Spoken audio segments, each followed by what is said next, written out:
Well, maybe you're one of the 3.2 million riders who use Presto to access transit, so you may be surprised to learn that the Presto card could be tracking your movements. Now, Metrolinx and by extension law enforcement can access that information. It's a concern that has been raised in the past, and that's why Metrolinx says they're making some changes to protect privacy and increase transparency.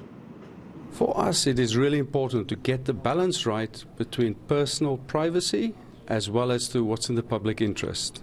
And we know from our own experience that quick release of information that can affect incidents that are very serious on our own transit network can help to resolve issues, such as missing persons, missing people, or an attack on someone, whatever the attack is, on our own premises.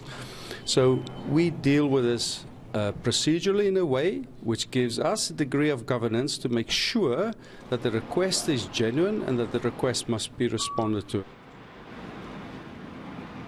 Metrolinx says they do make a distinction between incidents of crime that happen on transit versus off. That means law enforcement don't need a warrant to access Presto data if the incident in question happened on transit. And that's something Ontario's former privacy commissioner is criticizing, especially considering all riders will soon be expected to use Presto cards to access transit. What is the distinction between on transit and not on transit? It makes no sense. You should have a baseline protection that the information on your Presto card will not be accessed by law enforcement, by the police, etc., unless they have probable cause and they've gotten a warrant. Now, if it's an emergency, that's something else. Everyone accepts that. But you can't say everything is an emergency. We should be able to have both privacy and security, not privacy versus security. You should be able to have privacy and data analytics, not one versus the other.